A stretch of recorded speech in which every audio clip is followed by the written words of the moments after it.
fix a meeting for you on Sunday morning and tell you, can you come to Enugu? Can you come to Onitsha? Because of that, you can't still be into church.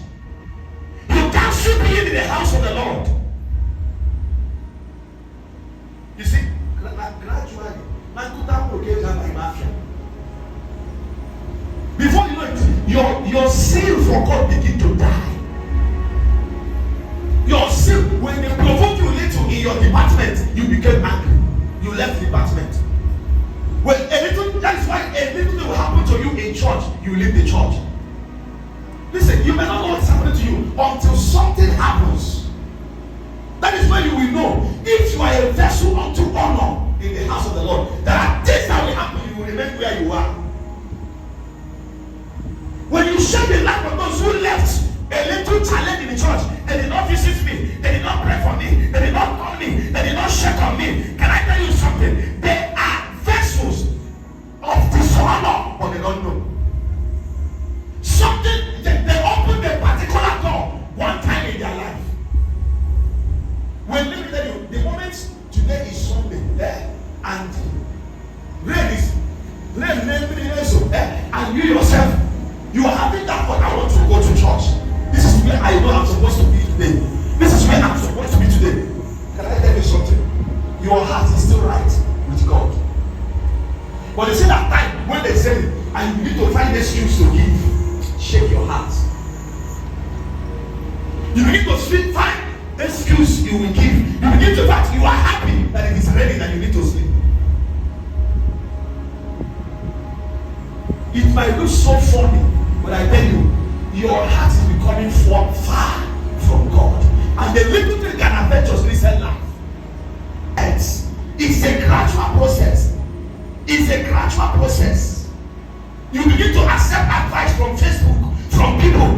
What you read online is how you are about to take your measure with God. Imagine, he said that. Finish it, please.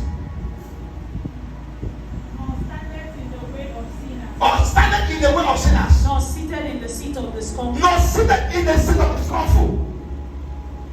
Use another version for me, please.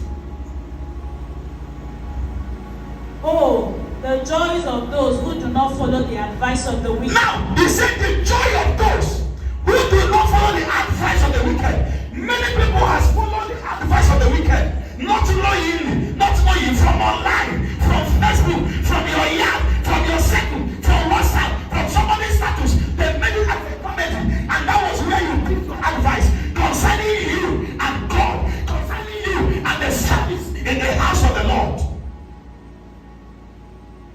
He said, how happy is a man that doesn't take advice from the wicked? Can I ask you a question? Your walk with God, who advises you on it? Are you doing it by the power of the Holy Ghost, or by what somebody is saying, or by what you are seeing online? You stop going to church. You stop going to church because they say that somebody provoked you, or you heard what pastor said, or pastor was preaching. It was as if he was talking about you. It was as if, listen to me. You know one thing about me? I used to tell people, I'm somebody that doesn't remember certain things, like people's name, and I see that it is from God. You might see that the weakness. I hardly remember people's name, and I hardly remember people. I might see you now. It will take me to see you, for me to. If I have seen you, you that talking to you, what is your name? Blessing. If you see, and I have asked you this thing before, you see, if I have seen, I have not. When I started knowing you very well, was the day you answered. Okay, the day you that anniversary, you have come before the anniversary. How many times? Like how many times? So, of what use are you in the house of God? That is my question this morning. Of what use can God say this person can be trusted? This person can be what? Trusted. The reason why you wake up today and decide to travel out or leave the church, even when you know you have something doing in the church, is because your heart is being polluted already. Do you know they can be giving you a transfer? You your heart is broken that you are living. Even though it's a good thing for you to transfer, can I tell you that transfer can be hurting you? But the moment you are happy more than the house of the Lord, something is wrong.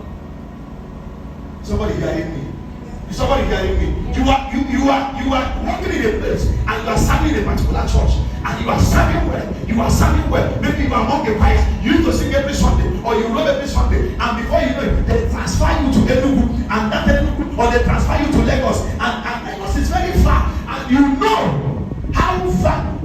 When you know that your heart is still with God, is that when you begin to feel about the church. The moment there is no feelings about the church in your heart, something is wrong. A little thing. You need to understand something in life. Without God, you are nothing on this earth. Somebody hearing me? Without God, you cannot have that job. God can still decide. You see that 3 million in your account, that 4 million, that 7 million, that 8 million, you are trying to hold, you are trying to save, you are trying. A little thing can wipe them off. A little click on your phone can wipe them off. Have you seen those who go for kidney dialysis? Do you know how much they spend? You think you have money until sickness comes. You will find that money you have there cannot survive you for 1 month. That is when you will value that it is God that gives health. You see that they said, hey, we need to do a program, and you have that money in your account. And listen, sometimes the reason why God gives you that money is for the church. You will know when you understand that my life is ministry. Like I told you, every believer is into ministry. I'm showing you the Bible, right? Say we have received the gift of what? Reconciliation. We say we have received the ministry of what? Reconciliation. Reconciling men to God. Reconciling men to God. The moment you are not reconciling or putting people away from God, you are in dishonor in the house of the Lord. When people come and look at you and say, come on, my church in Aga. Instead of me to go to your church, let me remain at home. You are becoming a dishonor in the house of God. To God, not the house of God alone. You are becoming a vessel of dishonor. Where people cannot look at you and say, where is your church? Where people cannot look at you and say, God, I want to know your God. You are a child of God. You are a believer. Now I know. I've been watching you from afar, and I can tell you have the Spirit of God in you. The one you cannot receive such testimonies about your workers, even your brothers and sisters. You know, people are deceiving themselves by saying the prophet must not be known in his own house. Forget that thing. Go and read the context of that. Go and read the context of that. If you say you are born again or a child of God, your brothers, your sisters around you cannot testify in your dictionary. Something is wrong. Your mother cannot say you are a child of God. Something is wrong. Your wife, even your wife, cannot vouch for you. Your husband cannot vouch for you. You are a child of God. It's a lie. Check your life.